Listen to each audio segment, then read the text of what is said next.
Hello and welcome to another episode of It Never Ends. I'm Andrew. Over there's my good buddy Alex. How you doing today? I'm doing just fine, brother. How you doing? I'm doing just dandy on this great day. I don't know. Well, I don't know where I was going with that. So, where do we want to start?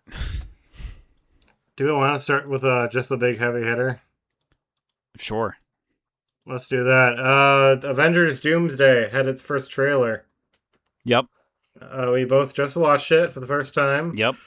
What did you think about it? Meh. Yep, that's exactly my reaction. Do you know the thing is like it's like if you're a huge fan, obviously this is like huge for you or whatever type thing. But we're now getting into the part of Marvel, and I think that it's the burnout that people have kind of been experiencing for a while. That it just makes me just look at this going like, cool, but not really, because I genuinely don't like that. Like, it's like, well, Doctor Doom is Tony Stark from another multiverse or whatever type thing, and then then you got Steve Rogers coming back from, I assume, another fucking one or whatever type thing. But I'm sitting there going just like, cool. So what the fuck was the point of Endgame then? I don't know. I guess there really was no point. You know what really gets me about the whole Avengers Doomsday thing in general is because you look at this and they try to play it off. It's like, oh, this is the big event, and Infinity War was nothing compared to this. It's all lit up to this.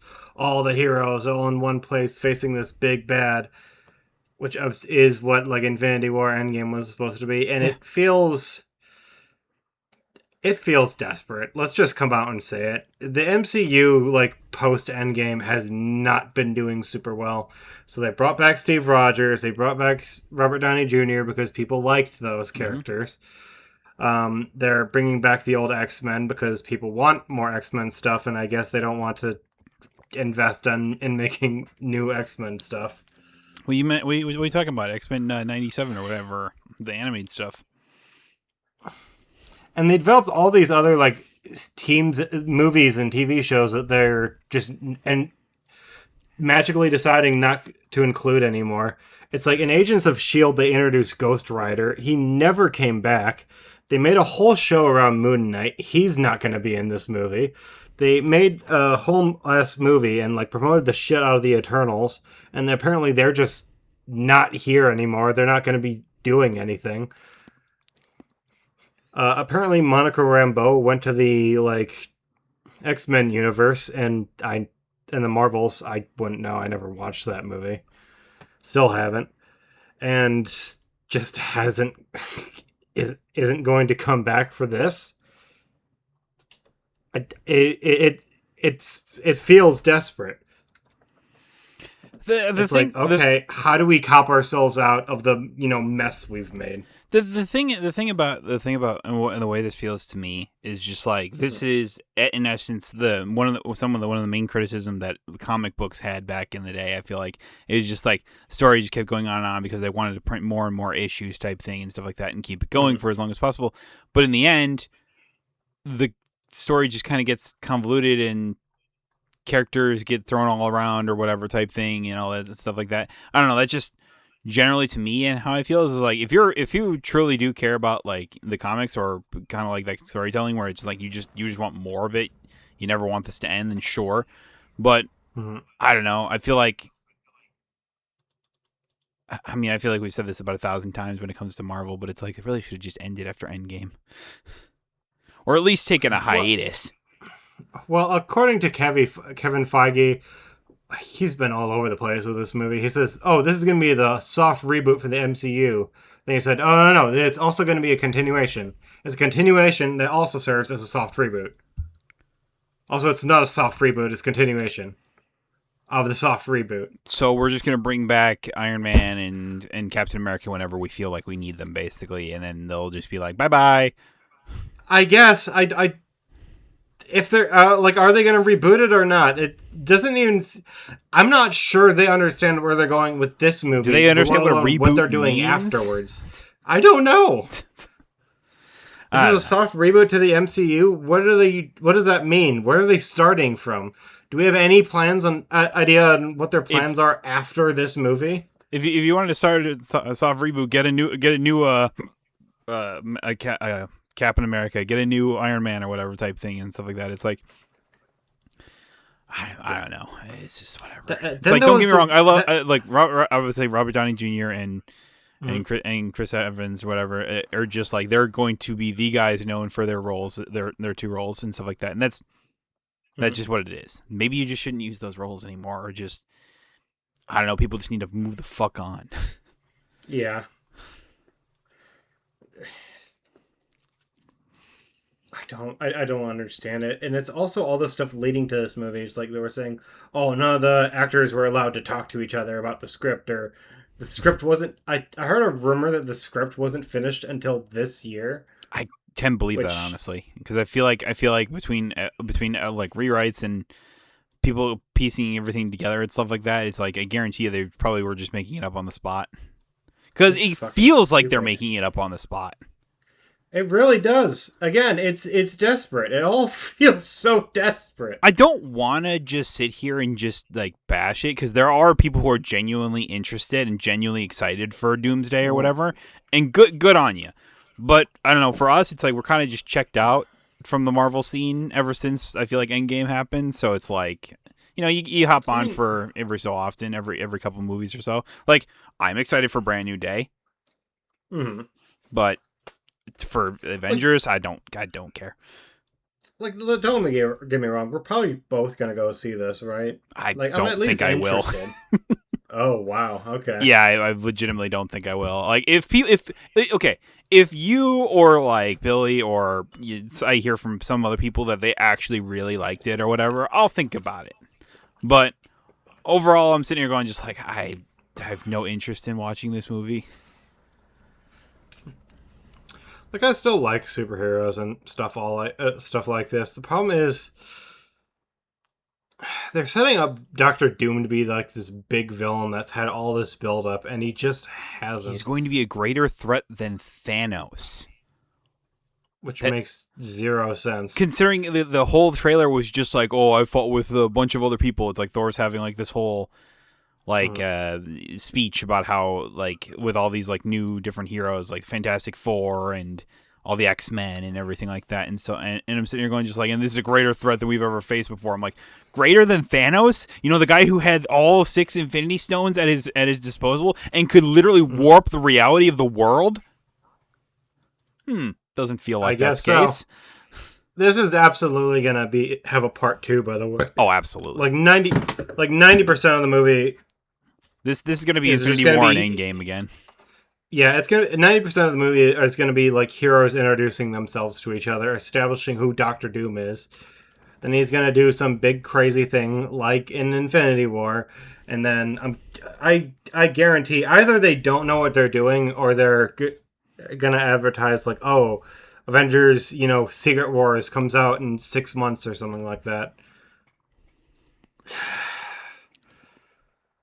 I don't know, man. The thing is, don't we know all of like the Marvel like projects after this, or at least like a few more after this? Do we? I have honestly no idea. I thought we did, but I wasn't 100% sure. Maybe not. Maybe they was only up until Doomsday that we knew. I'm gonna check. So, Doomsday.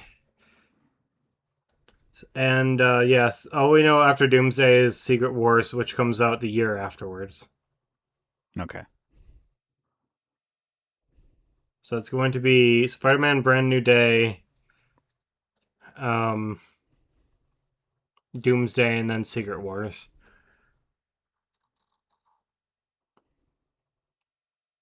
I like how when I looked up upcoming Marvel movies, the first thing that pops up is, why is Marvel failing after Endgame? Well, it's just like it's exactly like it like we've outlined about 1,000 times. It's like you bookended it.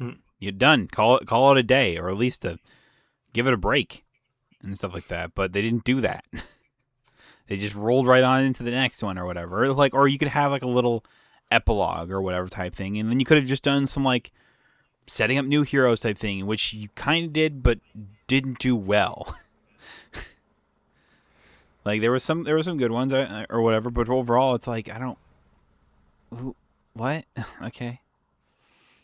This is like Amazon wanting to make a sequel to The Lord of the Rings Well, because it's obviously just they can like do it better than Tolkien can. well, yeah, it's just like all right, we already had the perfect bookend, but people want more of this, and so like, who the fuck said people want more of this? In reality, it's like we all said that Endgame was the perfect end, and stuff like that. Very few properties can go from a perfect end to continue to move on and stuff like that. We were just talking about Toy Story like a couple episodes ago or whatever type thing. That is one of the few Yeah. franchises that I think has found success past its like perfect bookend of Toy Story 3. Man, So Avengers Doomsday didn't do too well. Another round of Pixar layoffs. This is obviously their fault. yeah, right. After Moana We didn't do well. we can talk about that in a minute, yeah, Yeah. but it's just so fucking dumb, dude. It really is. I don't know. People will go see it. I would probably do well just because this is the big movie of Marvel, basically. But like, Yeah. I don't know. We'll see what reception's like, I guess. But Well, well, it's like you said too. If people want more after that perfect bookend. Who cares? Who gives a shit if they want more? It, Sometimes you got to put your foot down. Obviously, Disney's never gonna do this, not in a of million course years, not. and say, "No, this is the perfect ending. We're gonna end things That's here." why I said a hiatus actually would have Mm-hmm. benefited. They would have benefited a lot from that. Mm-hmm. Like, just give it like let it sit for like a year or something like that. I think it would have done a lot. Like when I was a kid, you know how much I would have killed for the cartoon. Like Ed and Eddie was my favorite cartoon. I feel like I've said this multiple times. I would have killed for that show to just keep going on and on forever. Yeah. At the same time, now as an adult, I'm like, I'm so glad it ended where it did Mm-hmm. because it is one of the few cartoons that I can think of that had no bad episodes. It was just such a consistently good cartoon, Yeah. and why that probably couldn't have been said about the MCU. It definitely had some It had some stinkers in there, stinkers. but Endgame was like the perfect stopping point. And like I said, if you wanted to keep going, give it just a little breathing Like, room after that. just figure out what you it know, is you want to do past this. Like that's the problem is that like I mean when Endgame came out, like when that was like 2018, 19, something like that. something like that. I don't know. Either way, it's like 7 or 8 years, right? And stuff like that. And in that time, like it just feels like Marvel's just had no direction. It feels like, yeah. 2019, April 26th. Yeah, that's right. It was April. Yeah, I remember we were still at the theater, so I remember that. Mm-hmm.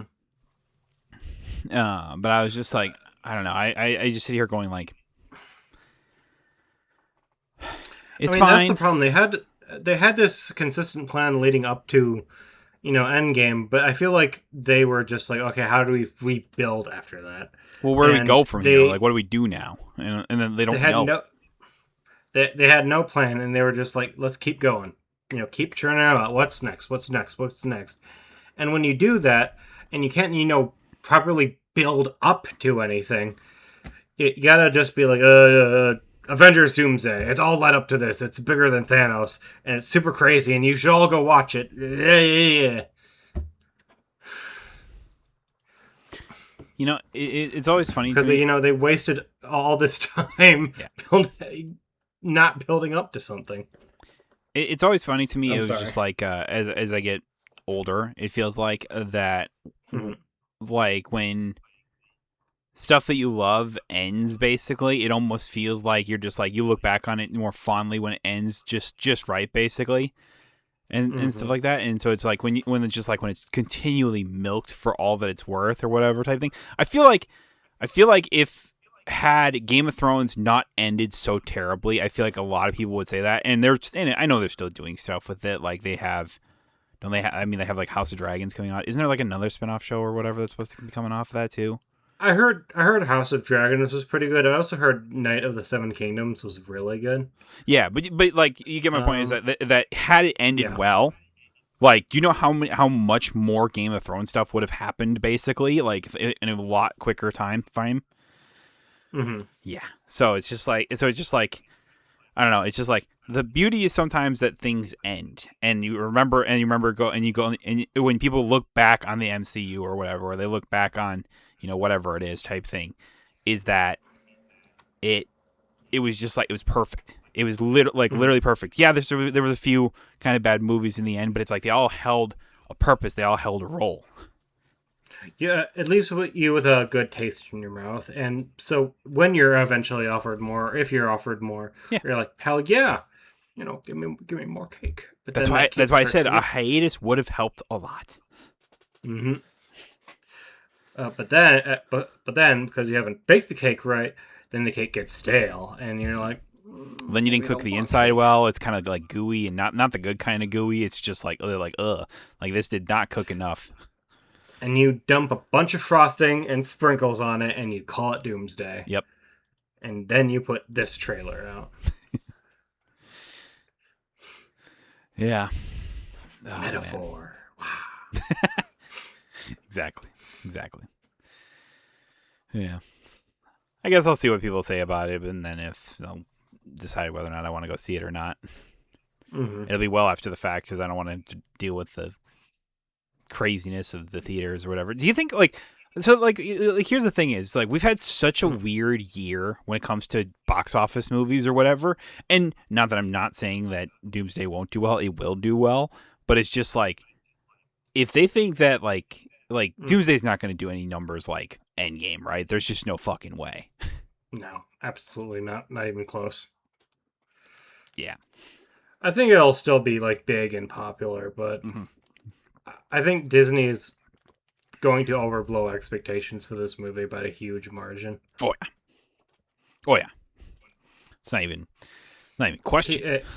The problem is that people just don't have that Avengers fever that I think they did back when Endgame was coming out. Well, it's that and just like the way that everything's just changed from when Endgame was out to now this or whatever, whether Mm. it's the movie theater in general or whatever. And then you look at like the movies that have done well in especially recent times or whatever. It's like you look back and it's like Backrooms did great or whatever. Iron Lung did great.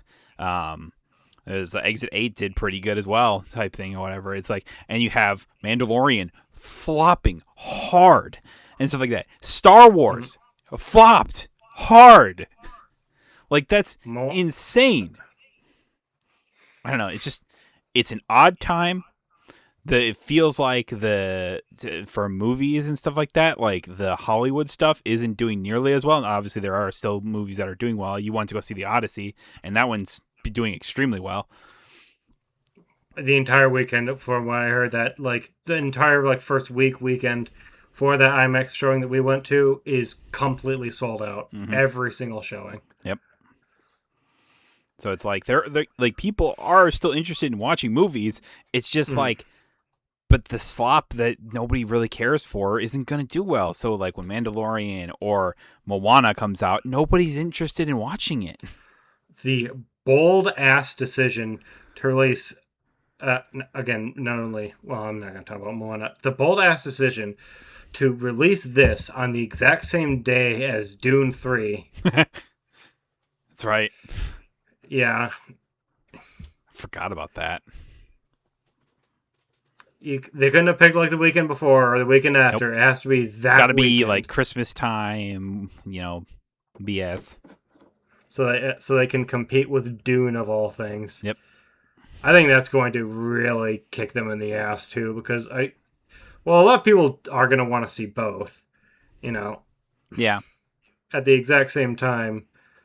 The people that are gonna be like, okay, which one do I pick, Avengers or Dune? Or which one do you pick first? Like in reality, it's Yeah, like one weekend, like one could do higher than the other. Like you could see Doomsday doing better than Dune, or vice versa type thing. And then the other happens the very next week after that. Okay. Speaking of old stuff, that we were kind of talking about, I saw that Riot announced they're doing League of Legends Classic the other day. what? It's the original 60 champions put out with League of Legends, basically with their original kits. with an original. It's like the game in its basically like base state that it came out in, or whatever. Okay. That it's just like it's going to have like its own.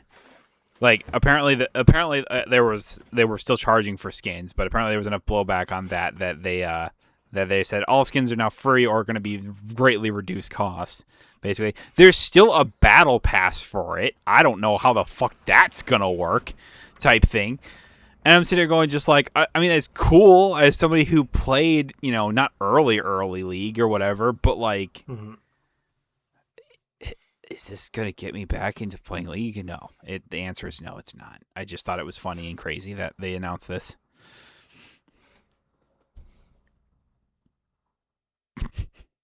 Everyone's gonna go back and play a League of Legends Classic and go, oh yeah, this is what the old days used to be like. Yeah, it sucked, but it doesn't suck as bad as the game as it currently sits.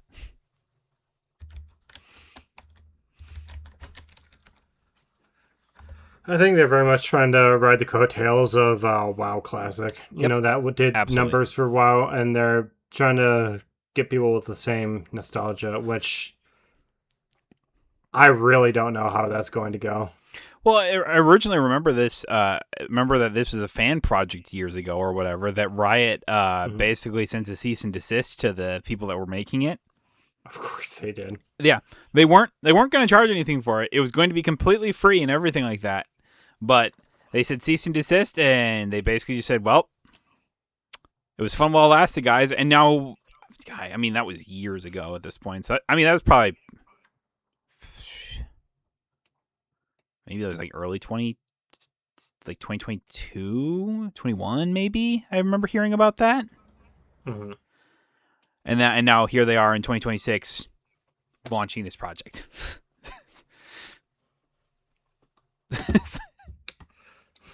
I think they saw that, realized it was a good idea, and then just decided. Well, they hey, realized that the old heads of their player base basically saying the game's fucked, we hate it as it sits now type thing. So, and they're like, but guys, you can come back and play Classic League now. And I've literally seen reactions from like my old YouTubers that I watch that played League of Legends, basically just going, oh.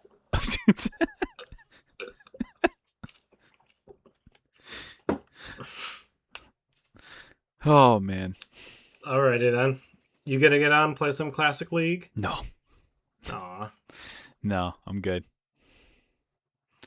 But you liked Classic League. I did. The thing is like it's you look back with it with rose tinted glasses, right? Like you think it was like this amazing, really fun thing. And look, it was fun at the time and stuff like that because I was a sweaty MOBA player and stuff like that. I ain't that player anymore. I ain't got that beast in me anymore. I can't break out the rage like I used to. I would pay so much money to see you in hardcore MOBA mode. I do not get that vibe from you at all. Oh man. Yeah, that was a time basically. That sounds so fucking funny. Did you go like full donkey on someone at one point? No, I didn't. I was never that. I never went that far. I was just like, maybe I thought it, and like my like subconscious thoughts crept into my brain, but like it never uttered my mouth, or I ever typed it out or anything like that. Did I laugh at Donkey doing it? Absolutely, I did. The trash talk in that game is unmatched. I love crazy. the video that he posted when he quit League, basically. That that it was like I remember he got banned for it or whatever because basically like even though it was super like you can tell he was not serious at all. Like you need to be gunned down like degenerate. I still remember this. So I told that Malfoy that you are a fucking worthless, brain-dead, scumfuck bastard, pile of trash, mental dick face that should be gunned down in the street like the degenerate he is. Did he go a little harder than he probably needed to? Yes, but was it funny? And is that his job basically? Yes. Could you tell for a fact that he didn't mean a damn thing of it? Abso-fucking-lutely. It was all for a joke. You don't write out a message like that if you're trying to... unless you're just trying to mess with the person, be funny like that, right? Like, I guarantee you the other person probably laughed about it when he read it. And if he didn't, man, I don't. No, general dickheads will be like, delete the game, never play League again. Yeah, like Yeah, they'll just say like trash. fucking kill yourself or some shit like that or whatever, and I'm just like, oh, I'm sorry, I have to throw the in game in there, otherwise we're gonna get banned on YouTube. But it's like, yeah, I don't know. So I just like I saw this and I was just like, I'm good. Like maybe if I can contact my old like college buddies or whatever that I used to play a lot of League of Legends with or whatever, and we all just got together for a night, played like 3 games, and we all said, I think we're good for a lifetime. That just you wait. That 3 is going to turn into 10, and then that 10 into 20, and Yeah, I kind of doubt that though. But you know, you never know. You never truly do know. and then you ask, I wonder what modern League is like. Oh, and then you I've to the new stuff. You know, I every so often, That's what Riot's banking on, because that's where the money is. Absolutely, it is. Mm-hmm. It's like, you know, every so often for like a couple years, like on and off or whatever type thing, I always ask myself, it's like, man, I remember League or whatever. It was fun. Like, what's it like nowadays or whatever? I play like 1-2 games or whatever, and I'm just like, God damn, son, what the fuck? Like, legitimately, and I'm just like, I'm good. I never should have done that. I think it was like, the thing is, like, it was Arcane. Arcane got me. It was like the classic. Like, it was just like, exactly. it was just like Arcane came out. It was like season 1 came out. I watched that. I was just like, I'm in the mood to play some League or whatever. Pick up my girl Vi and stuff like that, and just fucking punch people in the face. That's what she does. And then I was just like, and then I tried that, and I'm like, oh, yeah, that's right. I remember this game. Not that it's bad necessarily, but the community makes it insufferable. As a guy who hadn't played for years or whatever, rusty as all hell or whatever type thing, and I'm sitting there going, I don't know what I'm doing. It's like the jungle is completely different or whatever, and that's only like the main role that Vi always did, and she was my favorite character. I did something similar recently where during this trip, I played a lot of TFT, right? Mm-hmm. Just when I had nothing to do. Yep. I swear, every fucking update for that game changes it completely. Oh, absolutely. I mean, that's the whole point of it. It keeps people interested. It's like, Novas? What are Novas? Why is Poppy wearing a space helmet? What are the 10, like, Mingle Lords or whatever they're called? Mingle Lords. There's, like, a new class called Mingles. That the, I picked a bad time to take fucking... a drink. I heard you say there's this new class called Mingle Lords, and I almost did a real life spit take. What are the... I swear it's something like that. I'm gonna just look up TFT Mingles on Google, see what comes up. Mingles. Meeples, that's it. Okay. Meeples. It's even worse. I don't know which name is worse, Mingles or Meep. What is? If you get 7 meeples, you get the ability to activate while the battle is going on. We can summon the 7 meeple lords. What the fuck that means? I have no idea. What does that mean? I don't know. What species is Poppy again? Because it's just all those. Oh. What the hell were they called? It's something like that. Fucking the short people. I don't know. They're wearing space helmets now. Yordles? I think that's what they call Yordles, yeah. Had to reach deep in my brain for that one. It's really a League of Legends Classic completely encapsulates the gaming industry right now, where it's like, rather than try and make new stuff or whatever type thing, let's just go back and do the old stuff, baby. Let's just go back and do it all. Halo Campaign Remaster comes it all next week, boy. Get the clip from the Animaniacs or whatever. It's like remaster, remake it, fucking reuse it, and drive it into the ground. Fucking who gives a shit? I can't talk about that one. I'm gonna play the shit out of that game. I'm a huge hypocrite in that area. That's the point. That's what they get you for. They get you on nostalgia, and that's older people. I They know. get us, and it's fucking. I don't like that it works, but it does. It's true. And this leads perfectly into my next segue, is that Darkest Dungeon is getting new DLC from Darkest Dungeon 2. They're getting the two classes from Darkest Dungeon 2 into the original game 8 years after the game came finished it. Because why the fuck not?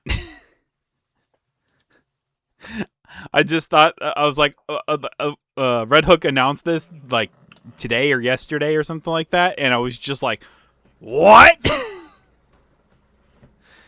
So yeah, Darkest Dungeon Fire's Edge comes out on August 18th or whatever, and with 2 new characters from Darkest Dungeon 2. I didn't think Darkest Dungeon 2 was that bad. Are people just not playing it? No, it's What's going on fine. there? It's fine. It's just like I just think that they wanted to bring these characters back in, because apparently they were talking about it or whatever, and apparently they said they originally had planned for these 2 characters to actually be in the original game, and then for them to then transition into Darkest Dungeon 2.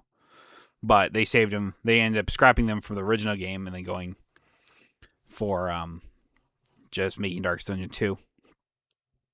Which is probably the correct choice. Yeah. You have a new game. Support your new game. Yeah. I don't want DLC for your old game. I don't know. I like those devs, and I'll trust their judgment on it, but... Yeah. Yeah, I know what you mean. I was like, when I heard that, I was just like, wait, the Darkest Dungeon, not Darkest Dungeon 2? Like, what? I was genuinely like, huh?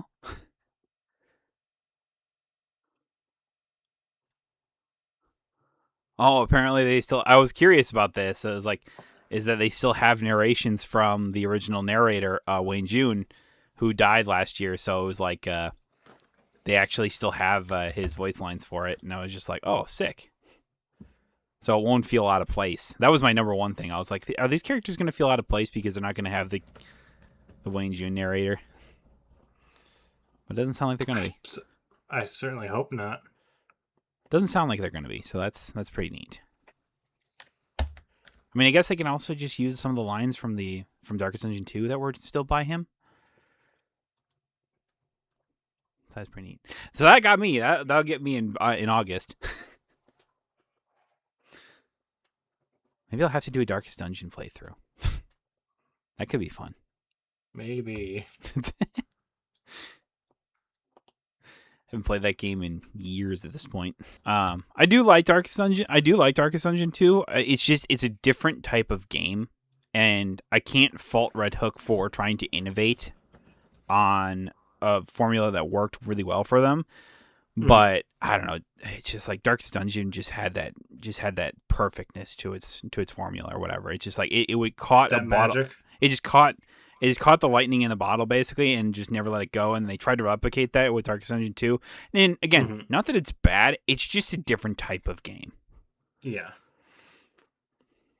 So, it's cool to have these characters that were only in Darkest Dungeon 2 in the original game, because I think it's going to be really interesting to see how they're going to work. So, I know they pushed the Kingdoms update, which was something more closer to what I thought the game was going to be, rather than this like story roguelike type thing that they did originally. So, that's pretty neat. But I am excited for this. Yeah, that sounds awesome. Yeah. More excited than League of Legends? Yes. Old League of Legends? By 1,000%. Fair enough. Like I was like I was just looking on my Steam page or whatever. I haven't opened Darkest Dungeon 2 since September 10th of 2022 or whatever. So it's like, and the fact is that, and I have 731 hours into this game. And so I'm just like, I'm sitting here going just like, it sounds really fun to be able to go back in 2026 and play something new basically in it that's not a mod. So that's generally like just really cool. Um. So yeah.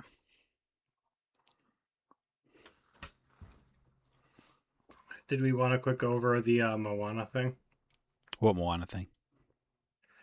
or the Pixar layoffs? We can quickly, I guess.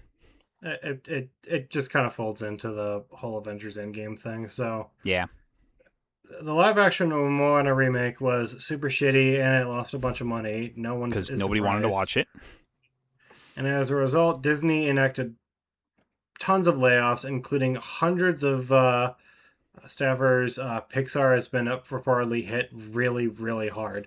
This is after the last round of layoffs that hit Pixar really hard, and after they released two financially successful movies. You know they made Toy Story 5, which made I'm willing to bet tons of money for them. I mean, it was like They made 1.2 last I checked, 1.2 billion. The movie Hoppers, while it wasn't like the biggest thing of all time, was a completely original movie. It made $352 million, Oh, okay. which is over 150 million dollars more than what the Moana remake made. By the way, Okay, so it's 1.2 with billion dollars between Hopper and Toy Story 5 as of right now. It's like Hopper says it grossed $400 million before moving to Disney Plus, and then the difference, and then Toy Story 5 is still going, but overall, when you combine their totals, it's $1.25 billion.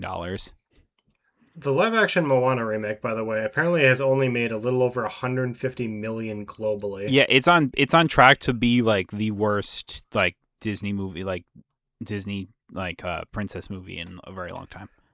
So anyone would look at that and think, huh, maybe should we be stop putting out shitty remakes that nobody gives a shit about and put more money behind the animation studio Nah, that's actually, trying to make us money. nah. Instead of that is so fucking sad, man. You guys have the most talented animation team on the planet under Mm-hmm. your belt, and you're just completely blowing it. Yep. It's like we said when we talk about Toy Story 5. It's like Disney. You can destroy Star Wars. You can destroy every other property you Mhm. own. Just don't fucking kill Pixar. And what the fuck? It seems like that's what they're trying to do. Yep. You cannot. It is impossible to make Pixar movies on the cheap. Then you're just Illumination. Well, then you lose the soul of what the movies are. Basically, like that's why they do so well. Exactly. Is that they have Mhm. this like soul to them, basically, that can't be replicated. Imagine the fucking Minions people try to make a movie like Inside Out or Toy Story 5. There's no way. I don't know, dude. Yeah, I don't know. It was once my like childhood dream to work at Disney, but God, I hate this company so fucking much. It's Things have unbelievable. changed. Of all the animation studios I thought would be safe, I thought Pixar was definitely going to be one of them. Oh Yeah. well. Oh well. So hopefully nothing too crazy will come out of that, I guess, for Pixar. Hopefully they'll be able to not be run to the ground as a result of this, which unlikely, but it's definitely gonna hurt them. Yeah. Still have a bunch of movies on the way. They're still making Gato, which comes out, I think, either this year or next. Mm-hmm. They have the next Incredibles movie, which is coming out after that. God, I forgot about that. I always forget Mm-hmm. about that they're actually doing that.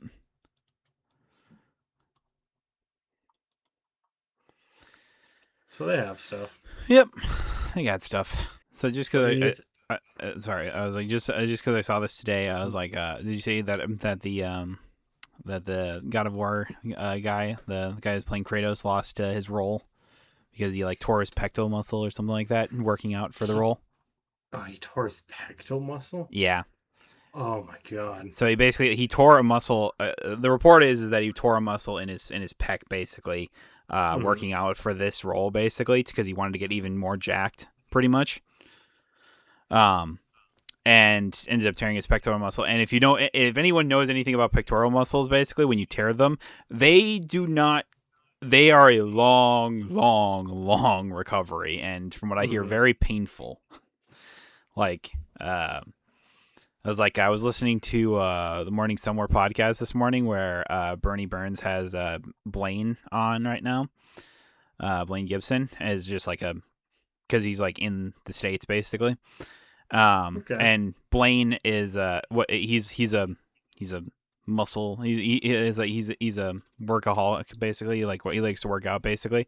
And so he Hmm. actually did that like a couple of years ago, basically, where he was like rock climbing and tore his pectoral muscle while he was doing rock climbing, basically.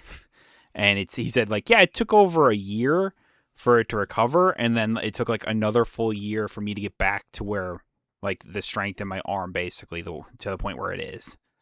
That's fucking insane. Yeah, so it's like, so of course, because of this, Amazon is having to now recast Kratos, basically, and So they gotta basically start over from, you yeah, know. it sounded like that's probably what they were going to do. That's what they were doing anyway, to be honest with you, because it sounds Hmm. like that that he was trying to work out to be even more, muscly, basically, because everyone that was one of the complaints, that he doesn't look jacked enough, type thing, or whatever. I'm sitting going, just like, I don't know, like, don't compare it to the Kratos in the game. The humans aren't built like that. You're never gonna be satisfied if you try doing that shit. Exactly. It's just, don't do that. But it was just like, so yeah, it's like, sounds like they were already doing that in the essence anyway. I don't know if they were planning on redoing the whole series to this point, but Hmm. now they might have to. So,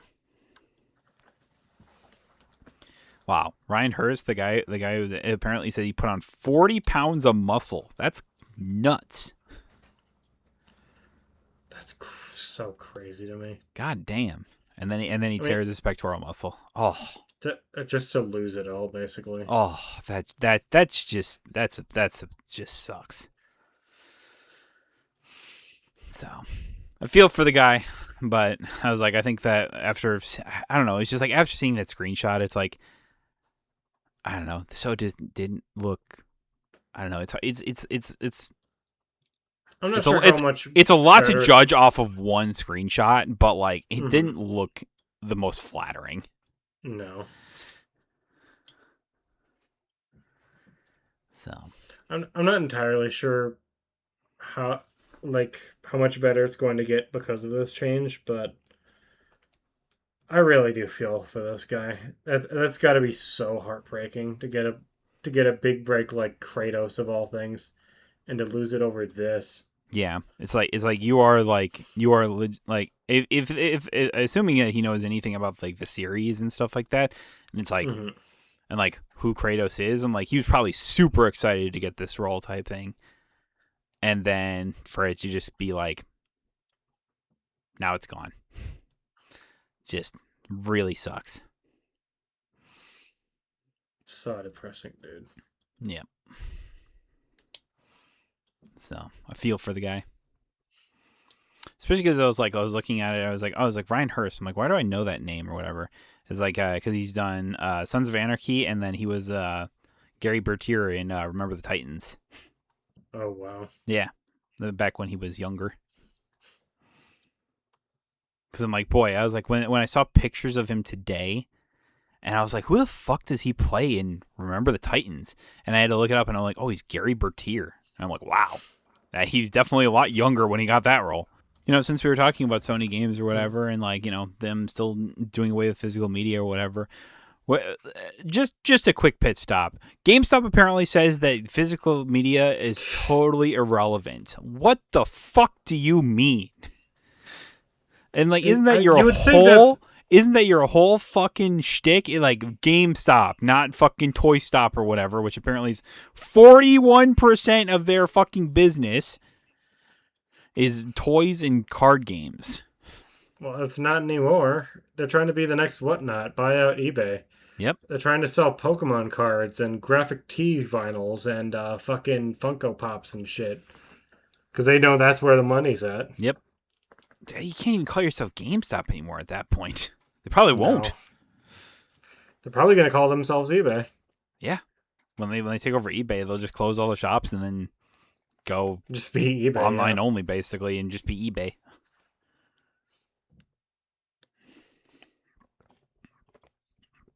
To pair with that, I think, PlayStation reports that only 7 PlayStation games sold over 100,000 physical copies this year so far.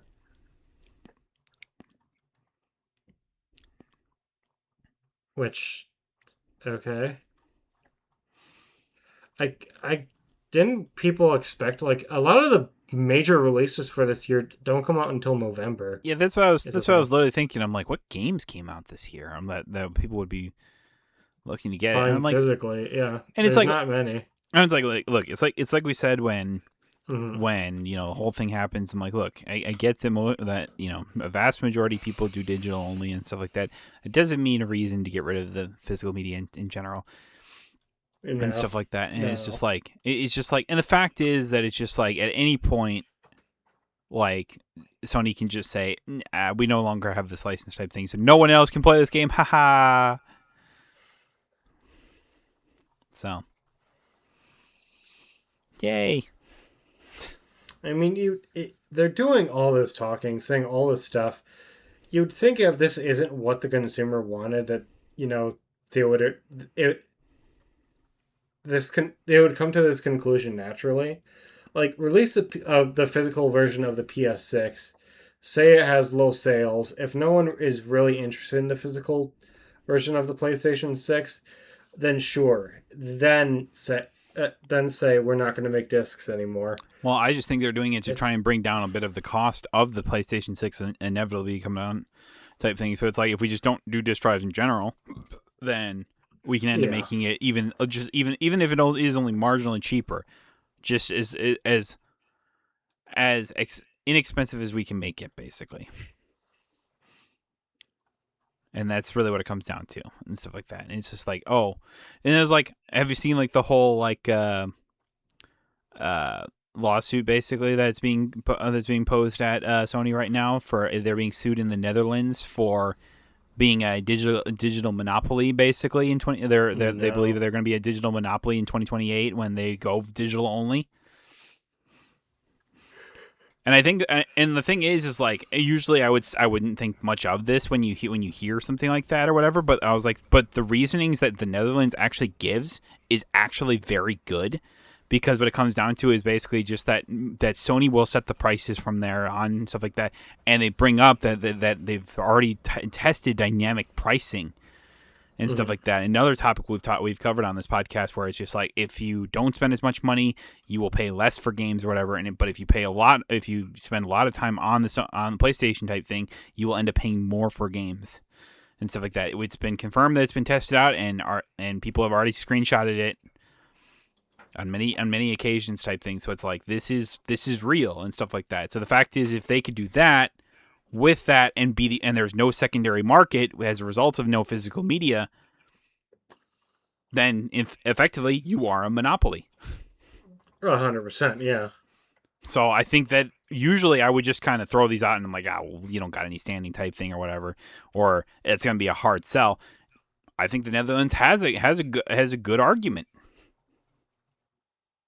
Will anything come of it? Probably not. But do they have an argument? Yeah. I mean, everybody's saying that this shouldn't go forward as a good argument.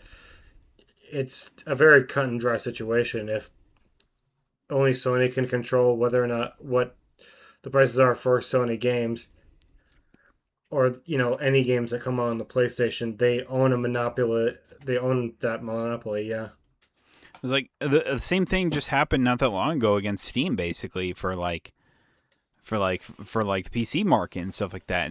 And basically they were like, it was thrown out initially because it's just like, while basically, because the judge basically said that while Steam is the biggest one of the bunch or whatever, Mm-hmm. it's not the only one. Just because everyone else sucks at what they're doing, basically, or isn't nearly as big as Steam, doesn't mean they have a monopoly over the PC market. So I have a you have other game clients like Epic Games and stuff like that. I have a good feeling they're going to use that case in this and say Sony doesn't have a monopoly because X. Yeah, Problem is that no other game manufacturer is going to have is basically both Microsoft and Nintendo are going to go down the same road, and no one's going to have physical games by like what did they say 2028 it's like or I think it the end of was like 2027?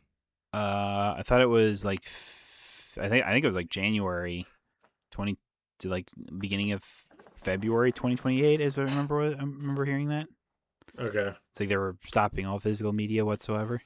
that sounds right. So I don't know. I think there is a At the same potential thing time, yeah, yeah. for I'm yeah. sorry. I was just gonna say at the same time, they when you buy things digitally, we said this I think on our very last podcast. When you buy things digitally, you don't own them. PlayStation recently just reached into people's accounts, took movies out, and said, "No, you can't have your money back." Because they lost the licensing, not because like that people did anything bad. It was because Mhm. Sony lost the licensing to these things. Whereas if you just buy a movie physically, you own that, and no one can take it away from you. Mm-hmm. Didn't I see as well that that like Xbox is doing like permanent licensing for with like the physical media or whatever. Like if you put it on, if you like take a disc and you put it on like an Xbox, basically, it Mhm. like saves it or whatever, and you have a permanent digital license to that, basically. That's they haven't rolled out fully yet. That's something they're Yeah, beta testing right yeah, now, that's something though. they're beta testing because it's just like because people were asking, I was like, well, what's going to stop you from just giving the disc then to friends and then them having a digital license? So apparently, like what is it that it basically like it has like a unique like serial number basically or like unique key that basically it's like if it's used by anyone else then you lose it technically, Yeah. something like that.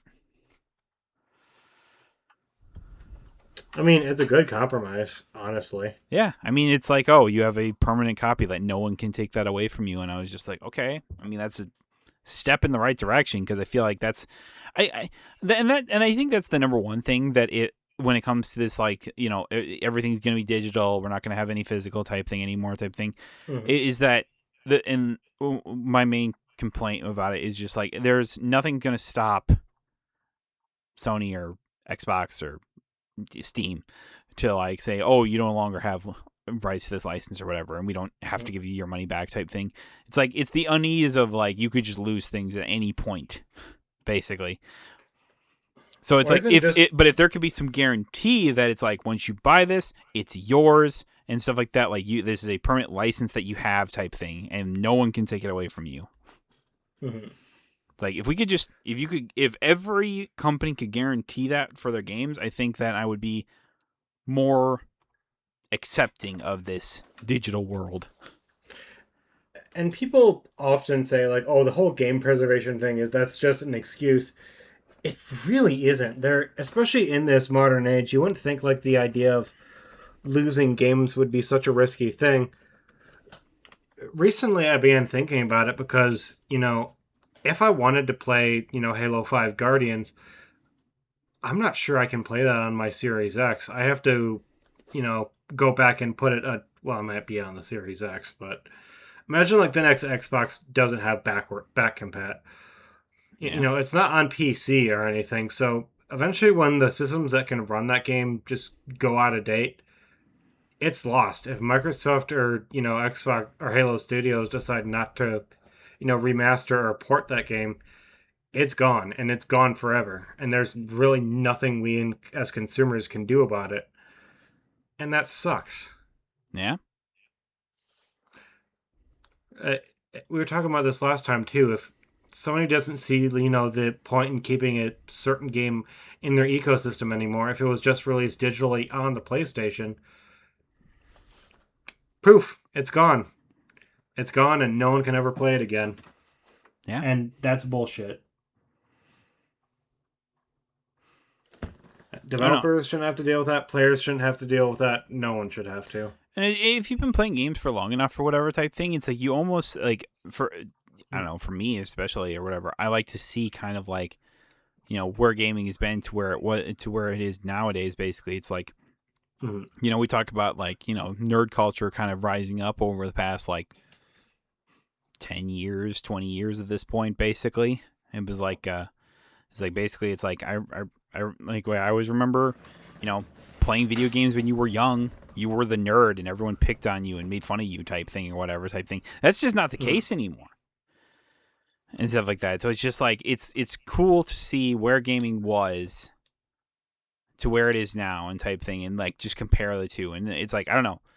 To me, it's like maybe it's because I'm the history nerd or whatever type thing, but it's like I like kind of seeing history as it kind of unfolds or whatever type thing. And it's like, and it's really funny because everyone's just like, are we going for a gaming crash? Is a gaming crash happening type thing? And it's like, I don't know, because like the thing is like you can look back in history basically and kind of say that, oh, it's like that or whatever. But in essence, gaming is still a relatively, like, video gaming is like relatively new, which is weird to say, considering it is a weird thing to say, but it is 100% true. Oh, And that's a million percent, yeah. like when I tell people that it is still relatively new, it's like, people, you're insane. I'm like, people have been gaming for like 50 years or whatever type thing. Yeah, but think about where we were 50 years ago with gaming. Basically, it's like they were little joysticks basically and like a TV basically. Pong was like the game to play or whatever type thing. Now we're looking at games like God of War, Ragnarok, and stuff like that. Like these like big AAA games that are here and stuff like that. GTA 6 right around the corner type thing, and like, if and stuff like that or whatever. And it's like, if you had shown someone in the 80s, 90s, or whatever a video game today, they would go like, "This is real life." Like they like this is like, is this real life basically? Yeah. So it's just like, it's crazy. It's wild to think about.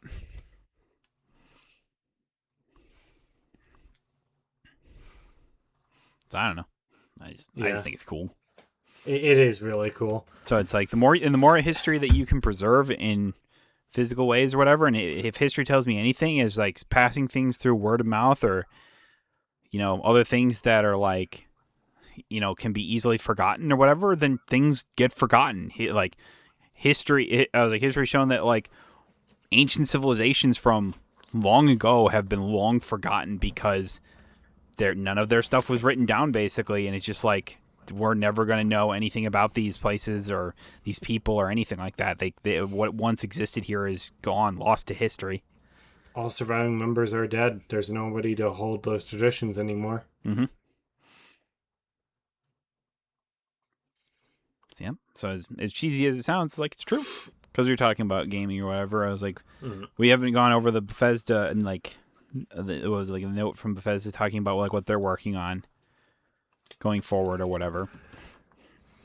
And basically, it's like, it's a bunch of Fallout, and then then the Elder Scrolls project of Elder Scrolls Online, along with Elder Scrolls 6, says they're in their primary development for that, along with their in production for, was it Fallout 5, and like there was, and like, isn't Obsidian doing their own not, what is Obsidian, or doing their own Fallout game or something like that?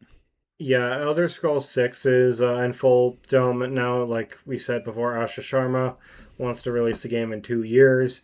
Not sure how realistic that is. They're also working on Fallout 5, apparently. Obsidian has their own new Fallout game coming out, which I'm guessing is just going to be a sequel to New Vegas. And apparently they have several remasters on the way. Which, I'm not sure they said what games are getting remastered, but... So they've been working on both remasters for Fallout 3 and New Vegas. So I guess those two. Okay. Which makes sense because I feel like those would be the games that they would want to remaster at this point, especially New Vegas. Mm-hmm. Did And it then, also do some damage control with it recently saying that the team is basically the size of what they were when Doom 2016 came out? yeah. I'm not sure if that's a solid defense, Yeah, I but don't know. Is that something you really want to go on? Whatever. go bragging about. Yeah, but Yeah, there it whatever. is.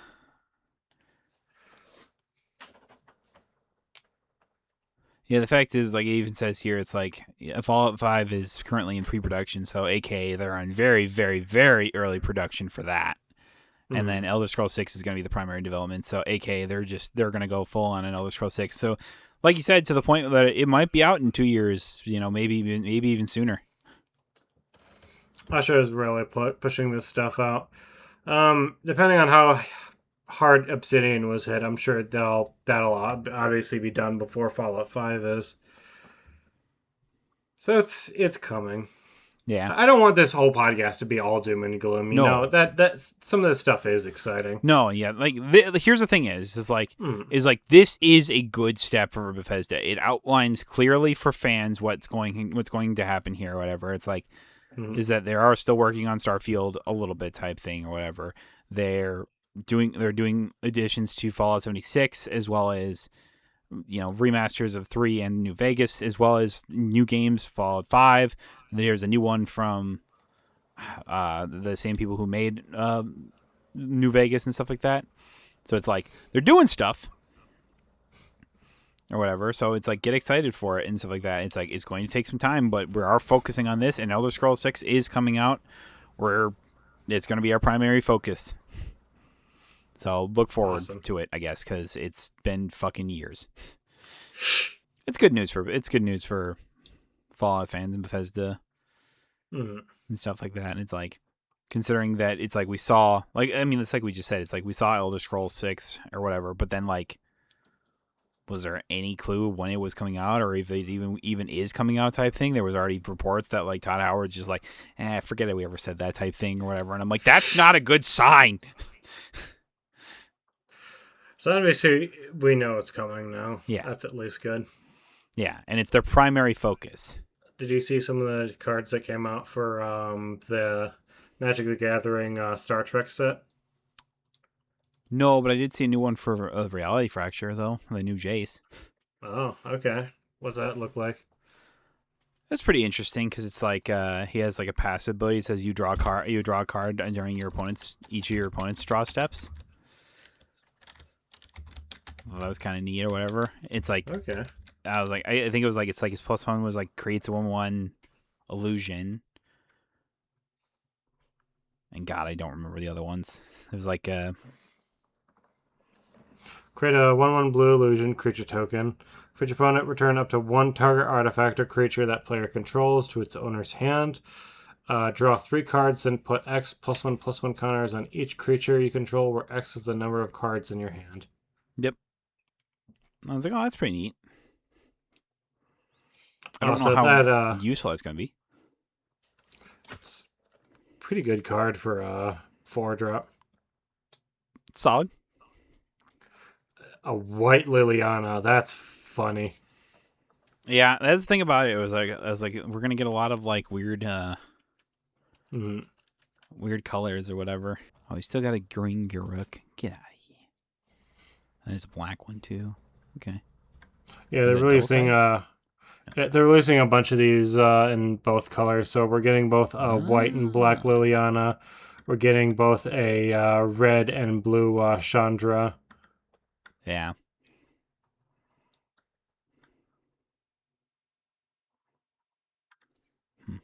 It's Okay. fun. Yeah.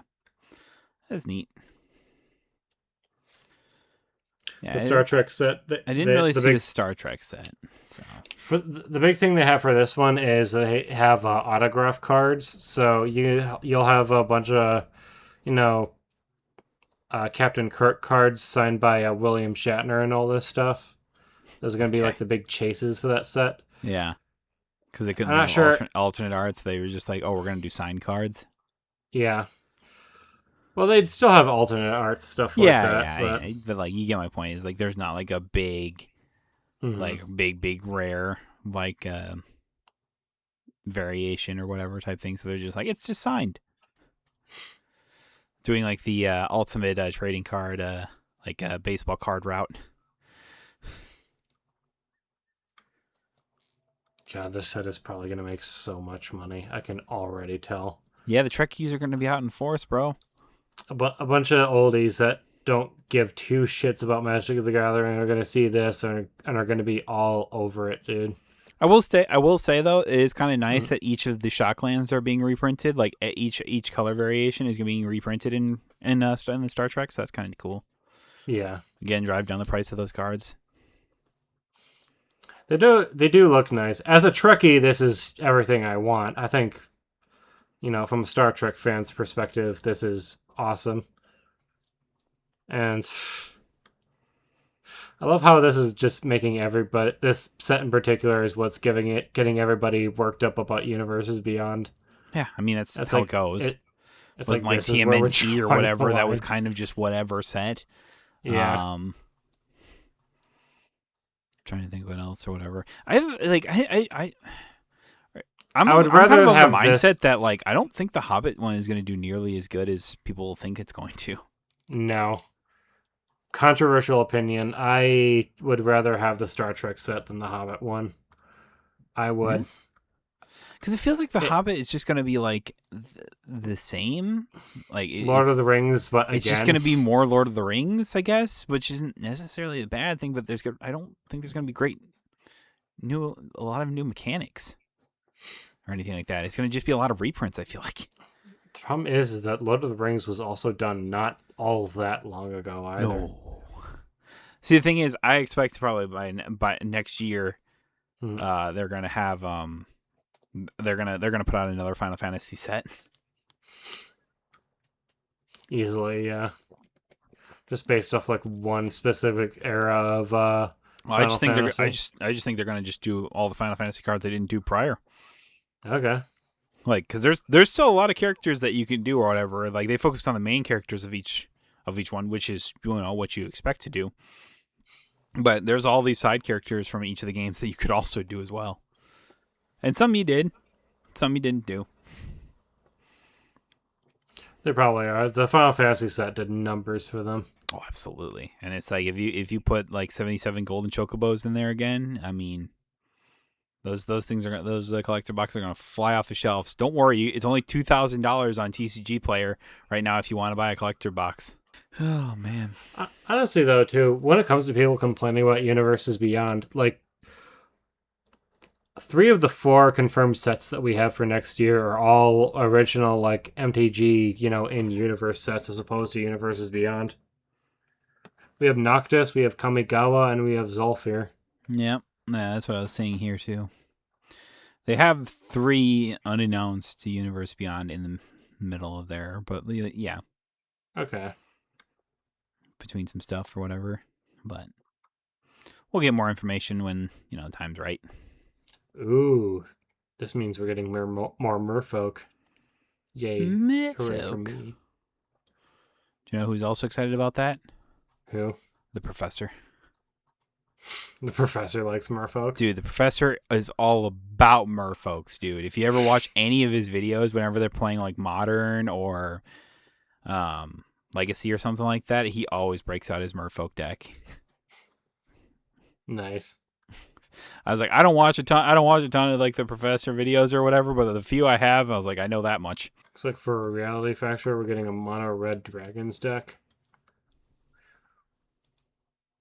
Zooey Mama. Alex Likey. How many? We're getting a bunch of precons for that set. I think we're getting like 5. 5 of them. Angels. It looks like artifacts. Foundations. Zombies. Treasure-based dragon deck and a dinosaurs. Weirdly enough. Why not? Everyone loves dinosaurs. You wanna call it there then?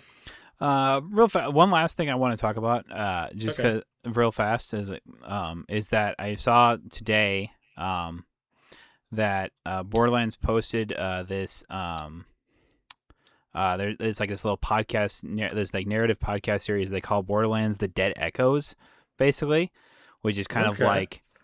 And I listened to the first episode today. I actually quite enjoyed it a lot. It has like that very good Borderlands humor to it, as well as kind of just like it is setting up this story, and I have to assume it's for like a big story, the big story DLC they have planned later for this year. Is it one of those podcasts where it's basically like an audiobook in podcast form? Yes. Okay. I'm actually super into those. I Yeah. listen to the Moriarty one and Midnight Burger. Those are usually like rad as hell. Yeah, because it's basically just like from this it's like two people on Pandora basically. It's like this guy named Watts that works at this doll like Dead Echoes. If you don't, do you know what dead letters are basically? No, can't say Dead I letters do. is a real thing in real life basically, where it's basically just like any letter that's kind of like put into the post office that just has like they cannot decipher where this is going basically, like it's Okay. poorly written or whatever type thing, or just written wrong. What ends up happening is it goes to these people in the post office to basically have them determine where this should go or whatever, and if they can figure it out type thing. So this idea of dead echoes is the same thing, where it's like, oh, these echo logs got posted wrong or whatever type thing. So you listen to them and you have to figure out, and he figures out where they got to go or whatever type thing. But he Hmm. meets this one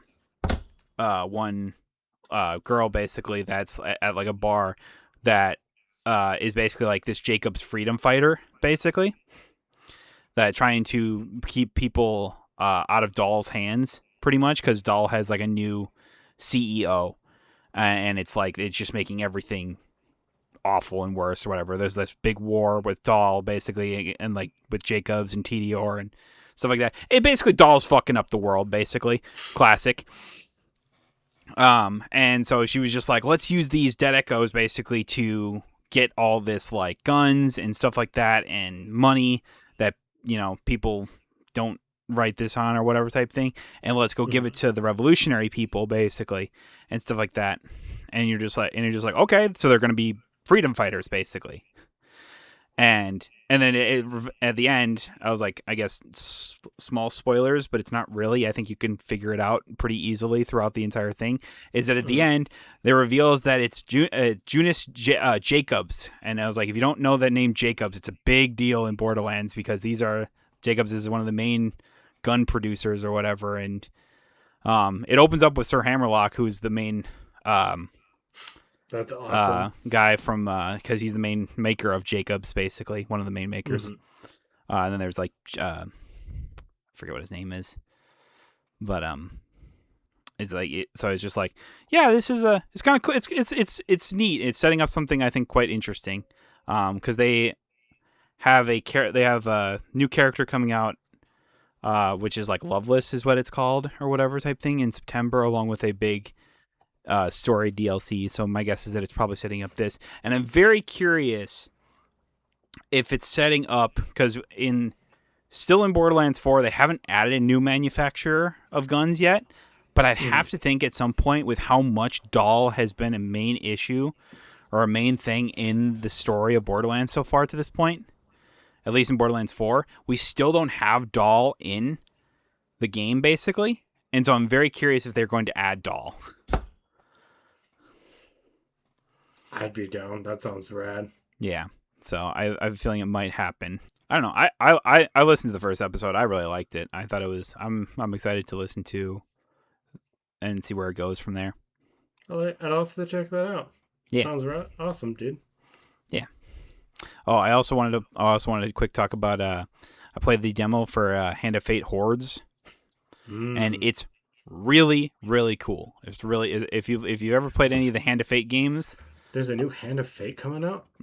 It's kind of like what is it? Those like auto battlers where you kind of just walking around and it kind of like fights for you almost in essence. Like it has like your auto Oh, attack has like a okay. cooldown, but it's very it's done in like Hand of Fate's type deal or whatever type thing. So it's like We while have it like doesn't, playing cards and shit. you still have cards, you still have like cards that like influence how you go type thing or Mm. whatever, and it's just like, and you'll build up your character as you go and whatever. I play check out the demo honestly because it's really nice, or it's really cool. As we're recording this, the game literally comes out tomorrow,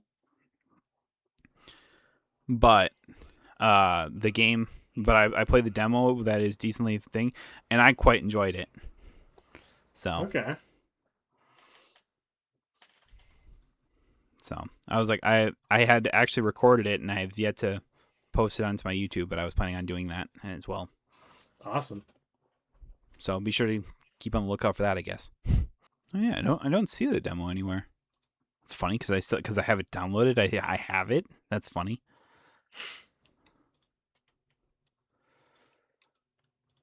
All right, shit. By the way, check out Hand of Fate Hordes. It's really fun, and if you like the Hand of Fate games or whatever, it follows a very similar vein basically, where it's like the dealer's kind of like doing it or whatever. It's not like like you'll like walk up to like, so events will be found throughout the map basically, and like by standing near the map, you'll interact with them eventually, Mm-hmm. and then it'll trigger an event basically that will like, and you'll do like the normal card shuffling thing or whatever type thing with a success, huge failure, and then like huge failure type thing or whatever. So and it all changes the results. It's pretty cool. Awesome. So, because wasn't it that like Hand of Fates didn't the studio that was that did Hand of Fate, didn't they get like shut down by Xbox because they were like an Xbox studio for a while there? I maybe They must have went I'm not independent sure. or something like that. What's the name of the studio? Um, Spitfire? is it Spitfire? No. Yeah, it says Spitfire Interactive. I think Xbox may have owned them at some point, or maybe they just had like a Game Pass deal with them. Something like that. I don't know. Or I just remember like Hand of Fate 2 didn't do nearly as well as they wanted, basically. And I remember it being like, oh, they were shutting down or whatever, like they were shuttering or something like that. And so it was like I thought we were never going to get another Hand of Fate game, basically, and but here we are. Okay. Radical. All right, so thank y'all so much for watching and listening to this episode. Be sure to like and subscribe to the podcast, the YouTube, whatever type thing. Leave us a nice little review if you'd be so kind. And I don't know. Anything else over there? If you have any thoughts on the Avengers trailer or anything else we talked about, be sure to leave us a comment. If you're watching this on YouTube, like you said, leave us a good little rating. It always helps us out. And thank you so much for watching. Yep. We'll see y'all next week. Bye bye.